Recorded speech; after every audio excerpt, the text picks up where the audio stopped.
Welcome to Still with Purpose. This is Amanda and Christy. Our goal is to dig deep and discuss real, raw subjects in pursuit of greater self-awareness, positive transformation, and healing, and to link arms and journey with you as we discover purpose and passion in life together. Before we jump in, we'd like to ask if Still with Purpose has ever helped you feel seen, encouraged you to heal, helped you to breathe a little deeper, think differently, or reminded you that you're not alone. Please take a moment to follow the show, leave a review, and share this episode with someone you believe would get great value from it. That simple act helps this message reach more humans, and we are so grateful for every single one of you walking this journey with us. We're so glad you're here. Let's get into today's conversation. Hello again. Welcome back. We are looking at the question today, how much of your suffering exists only because you're thinking about it? That's our quote. Problems exist only in the mind that believes them. I read a book a couple months ago, and it was about the idea of thinking solely creates suffering. And I think they're talking negative thinking, right? Just going in the downward spiral. This book was such a game changer for me because it's not talking about the creative, positive, problem-solving thinking. It was talking about if we didn't think about a person that was upsetting us, or a situation that was upsetting us, or anything that was not going well, or worrying about it, the future would be at peace if we actually didn't go down that trail of thinking about it. Probably accurate, because how many times, I know I do it, I start dwelling on something that's coming up that I'm dreading. But if I just think about it differently, more positively, I'm fine with it. That goes hand in hand with daily bread. What are we doing today? I'm not going to future trip. I'm not going to forecast, and I'm going to stay right in today. So what are we doing with excitement? It reminds me of Tony Robbins. Funny enough, when I was a teenager or young adult, I started listening to Tony Robbins quite a bit, audiobooks and reading his books. And I can't remember which one it was, and he might have said it in a lot of different things, but it was all about what type of emotion we attach to certain things. And it was exactly what we're talking about. Something can be either positive or negative, and we could be excited about it or completely dreading it or disappointed in it or whatever the negative emotion is, or we can just change it around if we attach a different emotion to it. It's powerful. Tony Robbins is in the family of work I've been around for so long, and we are fully in charge of our experience. So if you're having a crappy life, look in the mirror. You're actually creating that for yourself. Is it weird? I'm going to take this out, but is it weird to think of me as a teenager who got into self-help type books and things like that? I start thinking back and I'm like, again, we've been training for this our whole lives. I think you should keep this in. And it's not weird because it's a gifting to care about and want to understand human beings on a very different level than others do. I've had the same thing. I was going to go into counseling, but I decided to go into art instead because of something my mom said actually was, do you really want to listen to people whine for the rest of your life? But I've always been in personal development. Church is personal development. You're doing something to make yourself a better person. Just like you, I was going to go into social work, but then I chose marketing because somebody very close to me said, I don't think that you would be able to leave those situations at work. You would always bring them home and you would be affected by it. See, this is great because we just talked about this last week.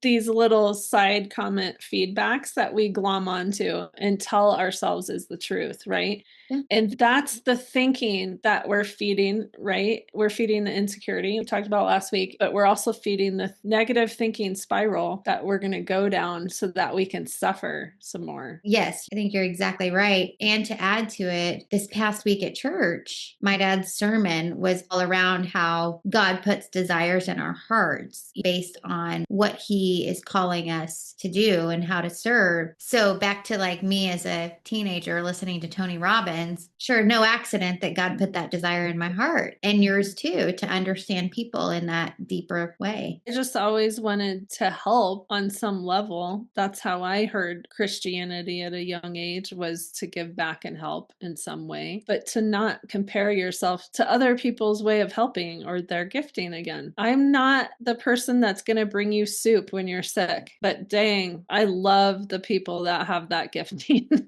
It's such a gift. The food ministry is a gift for sure. And I don't have it. And I can sit here and judge myself or compare myself that I'm not that great of a giver. But I don't know too many people that are willing to give like we are, in the sense of really taking on subjects and really digging in. The gift of maybe tools or personal development. Everyone needs tools in order to get through their trauma and woundings in life. So many different gifts. And there's the gift of listening. Just to your point, we all have different gifts and there's no sense in comparing. And we all have different desires that have been planted in our hearts from God based on what we're good at and what our gifts are. That brings up a story about my son. He could, at a very young age, listen to a song and play it on the piano, just find the right keys. That's not a gifting of mine either. And he enjoyed the piano lessons, but he enjoyed actually hearing it creatively and trying to recreate it, not sit in a lesson for an hour with some piano teacher. So that didn't go anywhere. And when he was in Switzerland around the Christian community that he was doing a class with, they all played guitars. And no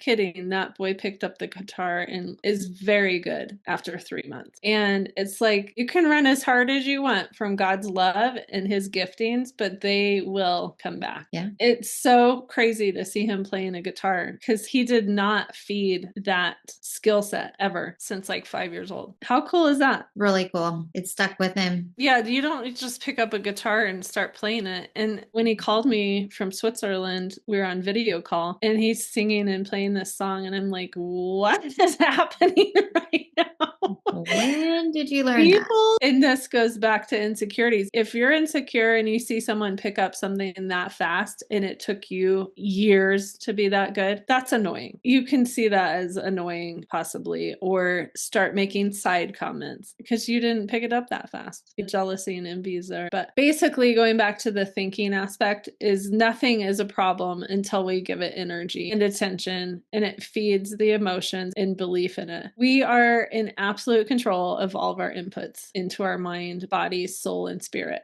Why in the world do we not protect that fiercely? Something I saw the other day was talking about how our brains don't know the difference between real experiences and visualized experiences. And so our brain recalls past situations. So like if we're insecure about something, and I think about myself, like with presenting, if my brain automatically recalls a situation where I was doing it before and I felt anxious about it, then automatically my brain connects the current moment with that previous one. So like you're saying, we're in control of all of our inputs. So if I visualize situations, remember situations where I didn't feel anxious and reinforce those, hopefully my brain will start connecting the more positive experiences with it. But that's us taking charge of rewiring the thinking around certain situations that we have. I have another great example of snowboarding because the snowboarders I watch or that's in my feed are really good, or they're an instructor. They've been an instructor at some point and they just are so comfortable on their board. I don't watch crashes and getting concussions and almost dying.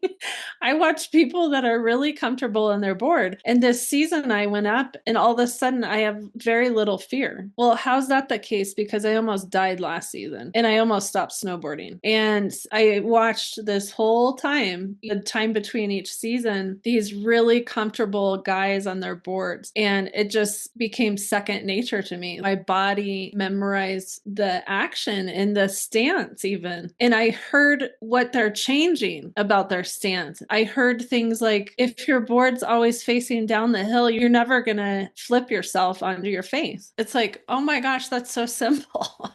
But if you're facing down the hill, you're going a lot faster. But the fear is actually about crashing and smacking back, like concussion, back or forward. And it's true. If my board's always facing down, I would never clip an edge like that. So having that knowledge immediately recalled in your brain made you less fearful because you watched it and heard it. And when I get going too fast, I just do a sharp cut to slow me down. And then I get my board facing down again. And I haven't wrecked this whole season. Super interesting. I think this is a perfect relation to when God tells us to hide the scripture in our heart. Basically, memorize scripture, think about it, meditate on it so that we can recall it, so that it's second nature to think about the promises of God in God's word. And that eliminates a lot of fears for us. Yeah. And Same for thing. me, I've said this a couple times, the daily bread thing has been humongous for me. What is there to worry about in today? That's all we're doing. We're only doing today, Amanda. Mm-hmm. Well, then I guess I'll rock out today and then go to bed with a smile on my face. It's just so interesting. We should do an episode on the Lord's Prayer because every single line in the Lord's Prayer, I mentioned it to you, I'd watched a documentary on it recently, and it's like to break down every single line is to think about a different promise of God almost. So that entire prayer is something that I recall multiple times a day, and it's a visualization. And part of that is the daily bread, like you're talking about. Mm-hmm. It's so comforting. Yeah. And it's just being self-aware enough to block the negative thinking pattern almost immediately. And at this point, I would say I'm more attacked in my dreams now when I'm not awake, because the enemy knows when I'm awake, I am solidly grounded in what I'm doing and who I am. But when I'm asleep, it's a free-for-all. I do, before I go to sleep, pray and ask God, don't let the enemy mess with my dreams. Please, only good, only positive, because it does feel like that's a playground for negativity if we're not asking God to keep it positive and good. Yeah, I would say dreams are the number one way I've been attacked for sure. And they're so vivid because I'm so incredibly creative, like just the making up stuff. This is why I can't do a lot of thinking, because the negative downward spiral is epic if I want to go down it. But it will be so in line with what I did that day or what I'm doing the next day that I'll wake up and I won't even know if that actually happened. And I've told you before, I've had specific dreams that were like, what? Did that just literally happen? Yes, it did. Well, and what we're saying is that the brain has a hard time deciphering real from not. And if you're like me, my dreams can stick with me. Now, some I forget and I recall just out of the blue, and I'm like, oh, I had a dream about that. I think we all do that. But a lot of times when I wake up, I can remember down to the minute details of my dreams. And so stick with me, at least for that day, good or bad. So I'm not sure that it's always a good thing to be recalling the dreams that we're not in control of. Yeah, that's an avenue that's coming in to affect your day, instead of combating it right away. Well, and I think too, praying and asking God to be in control of that is another form of us trying to protect what's coming into our thoughts. Yeah, and I've actually gotten to the point where I calmly, or sometimes strong tone, ask for a conversation to stop, or I don't want to be around the energy. You don't have to sit and be a part of all the conversations that are happening around you, especially if it's going into all the negativity and thinking about something. And let's be real honest, 90% of the stuff you negatively think about does not happen. So the time and energy and space that you're taking away from yourself to do that thinking is not serving you in any way. I tend to walk away when there's a conversation around me that I don't want to be a part of, or I'll just, we've talked about this, ignore it or change the subject. Yeah. I often wonder when I do that, though, sometimes what people think. Did she not hear me? No, I heard, but I didn't want to. Or they take a mental note, which isn't a bad thing, that you're not going to be involved in gossip. And all of a sudden, you don't really hear that much gossip because you're not partaking in it, right? And people notice that social cue or the expression that came over your face that was like, I'm good. Mm-hmm. And they took a note of that micro expression, whether they realize it or not. They felt the energy shift when the gossip started. I'm just using that as an example, but that's good. You're standing your ground of what you're willing to be around, and you're not the person to come to with gossip. I'm not pretending like I'm perfect with that all the time. No. So please don't take it that way. But yeah. I was taking that. You've never gossiped. Well, now I'm like imagining somebody hearing this and being like, well, I talked with her about this the other day, kind of thing. She gossips really well with me. Yeah, I hear her gossip. No, I really try not to, but I do know that there are times where I'm part of it. But more times than not, I don't want to be a part of it. Yeah, I have friends that can banter back and forth with me, and it's not necessarily gossip. It's just laughing about real things that are happening. And we could go for hours about that one subject. And it's funny, but I don't think the person would think it was funny. Probably not. But the important thing to remember when you're in a conversation interaction in a group, you're learning insightful things about people's character, and you are learning what that person values or doesn't value. So when I hear people talking in a group and I'm not talking, I'm very much listening to what they aren't saying, how they're showing up in life, how they treat situations, and I take note of it. And I decide pretty early on if that's a person I actually want to invest a lot of time with. Doesn't mean we can't be friends, but it might affect how much time I spend with you, because I'm so clear on what energy I'm not going to have around me because it hasn't served me and it's helped me play small for decades. And now I don't want to do that anymore. I don't have enough time left to be stolen from like that. And then as far as opinions, you would not ask a homeless person about investing. So if you actually don't look up to that person in the subject matter that you're talking on, don't ask. You don't even respect the person that's speaking in that subject matter. So why would you even open the conversation or listen to the answers? If I have a person that is giving a ton of feedback about a subject matter that I actually don't have the same values in, I probably am checked out from the conversation because I'm actually not looking for their validation or opinions on that decision because I don't respect how they acted in their own life around that. Does that make sense? It does, but I'm going to challenge you on, we've already said we shouldn't be looking for someone's validation around decisions. Right. We shouldn't, but why do we do it? Yeah.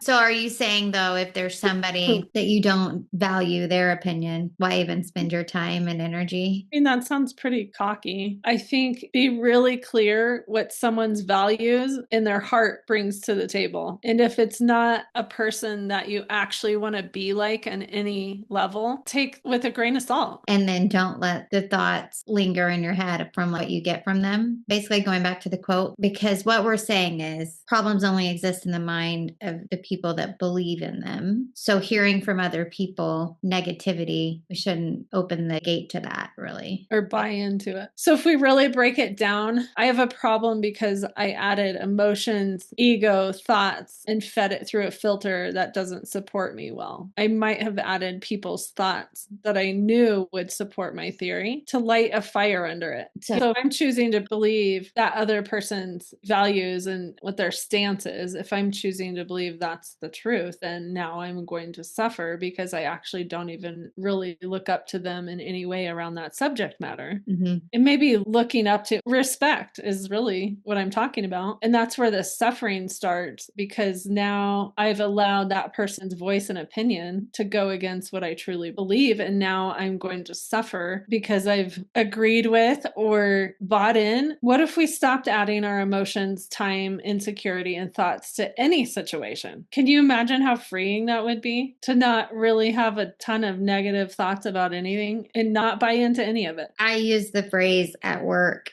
fairly often that we just need to take the emotion out of it. The situation is what it is. What's the problem? How do we need to fix it? What needs to be done? And let's get on with it. Now, I was in a managerial course about a year ago that said that's not the right way to go because as a manager, you've got to be empathetic, which is true. But I still think a lot of times to really attack a problem, it helps to take the emotion out of it, whether it's work or personal. We add a lot of suffering to every problem when we put too much thought and emotion around it. And I think that's clearly attached to ego because in a work situation, my ego is involved if my emotions are involved. And if you're telling me to let's take the emotion out of it, I need to take my insecurities and ego out of this situation so we can come up with a solution. And if I'm able to do that, then I have no thinking about it. We're just getting it done. But if you're incapable of doing that, your ego is totally involved the whole time. Yeah, normally when you come to a point where you've got to take the emotions out, you're exactly right. It has then become a conflict between a person or persons. And you're right, it's usually ego driven. So get back to what's the real problem here, not the emotional problem. The real problem may be a deadline was missed or a deliverable didn't meet expectations. That's the problem that needs to be addressed, not somebody got offended because they got called out because the deadline was missed. Or they took it personal, like they didn't do a good enough job. Yes. So take the emotions out of the whole situation. Feedback. The problem is the deadline was missed. Now, how do we go back and try to fix that? Yeah, I definitely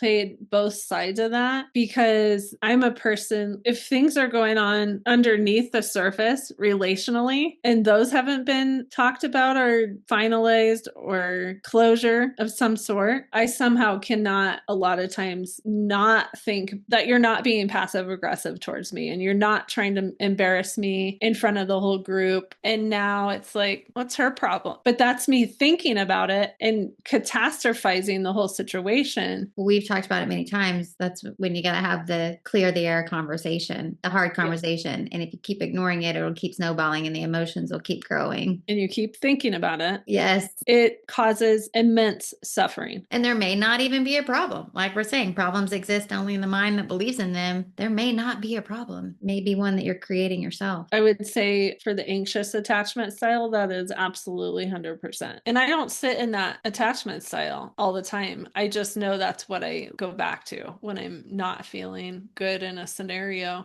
So I just happen to mention that one and look at that one the most, but you also avoid, there's all sorts of ways to work through a scenario where you're not feeling seen and heard. Mm-hmm. I know we've all been in a situation where you created all this worry and suffering and none of it happened, or you found out that it is not what happened at all. You completely made up this huge story, bought into it, created, honestly, the health hazard to be into your thinking this strongly. And then ultimately, how often are we keeping the suffering alive because it's just so second nature? I have a tendency to think up a scenario in my head. And a lot of times I'll say, well, I guarantee this person is thinking that. And then someone will be like, oh, you guarantee it. Like you know it. And so I have to correct myself a lot. Like, okay, maybe I don't know, but this is my theory. I think my whole life has been reading rooms, reading energy in the room, reading micro expressions. Honestly, at a young age was for safety. And you just keep bringing this stuff forward. And I'm not saying I read a room poorly now, because I think I read rooms pretty well when something's off. But the story and the thinking that I do about what I read is usually way off. More negative than it really is. Yeah. Mm-hmm. Like I didn't like the treatment there. And therefore, everything that comes out of your mouth is an absolute direct hit to me and my character. Not, you just had a bad day. It's like, no, you've treated me bad for a month. I have never been able to read past that first time because I've done so much thinking about how you treated me. And now it's a problem. I'm suffering. But then could we be picking up on someone who isn't a people pleaser and has no intention of trying to make other people comfortable? Absolutely.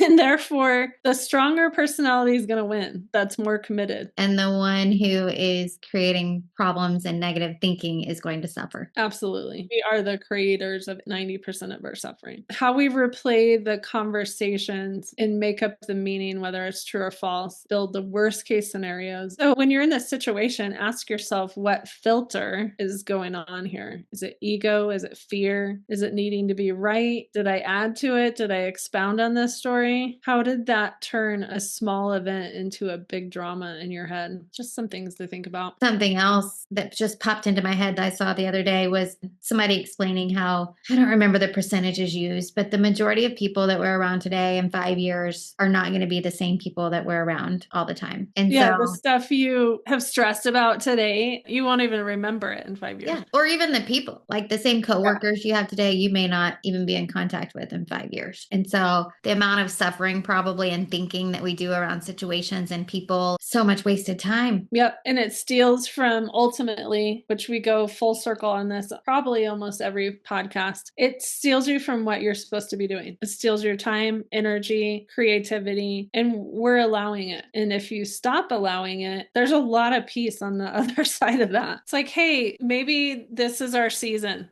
maybe we're growing different directions. Maybe it's time to take a look at what's serving each of us and move into a different direction. Not have it be some big drama and just be like, hey, I'm choosing out. Good point. What you said, not some big drama. I think that's the other thing that I'm guilty of is just making a bigger deal out of things than it should be. Like, again, tomorrow or in a year, it's not going to be a thing. If you can stop yourself from that and ask yourself the question, what do I need to be right about right now? Because it's probably something really simple and you can shift it and be like, I don't care about being right about this. Let's have a beautiful day or, whatever. Yeah. And just being more casual about things too. There was one of the, I don't really want to call it a personality test, but similar to that, like what's your work style? How do you interact with others? And I've done, several of those throughout my career. But something that would usually come up is that I tend to bring a formality to certain situations more so than others. And I can see that in myself quite often. An intensity, formality or intensity, I think are the words that are used. And now I'm to the point in the last several years, why? Like, not a big deal. Gotta move on with life. This person or situation is causing too much stress or harm. Like, it's okay to just move on. Yeah. And it doesn't have to be this huge emotional thing that feeds your crappy core belief. I'm not worth sticking around for.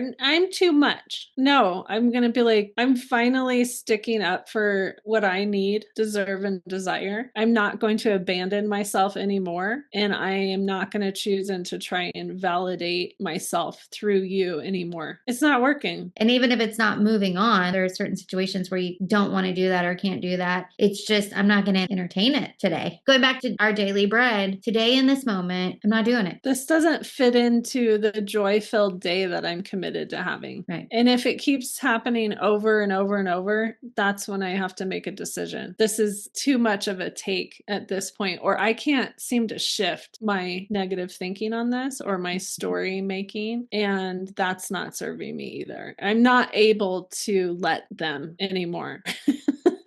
Now I need to make a decision that's healthy for me and probably will be healthy for you. But if we continue to just let them and not give the energy or formality or intensity around the situation, like we said last week, the relationship will probably just naturally fall away without us having to do anything too dramatic or major. And that goes back to a story I told a while ago is I needed every relationship to be in good standing when I was a solid people pleaser. And it's not the case. Mm-hmm. Now you just hold people capable of being who they are in your relationship. They might be totally different to someone else, but who are they in your relationship? And does that still fit into what you want to spend time on? Probably not. Or if it does, great. Keep that relationship. Yeah. If it's a give and take, man, when I get in the place where I am begging basically for a different thing to occur in our relationship, that's when I know it's time to go ahead and take all expectations off the table, because this has turned into way too hard of a relationship. It shouldn't be that hard, especially at our age with full families. Right. What are some ways to eliminate suffering in life and relationships? I have thought about this, and I think not adding to the story is a good start. See the event as it is and not adding my narrative at all out of insecurity or ego protecting. Don't assume or guess other people's motives. And then back to the quote, if I didn't assign meaning to it, it actually shouldn't bother me at all.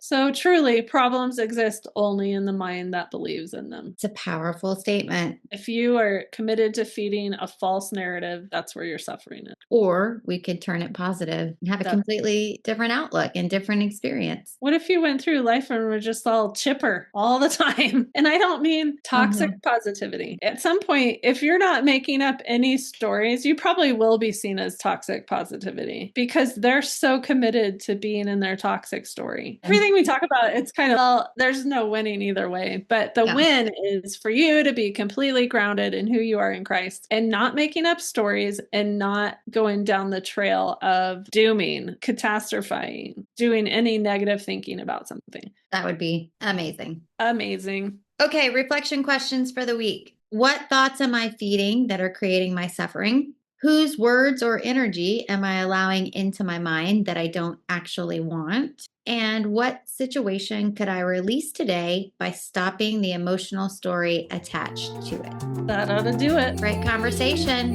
Thank you, everybody.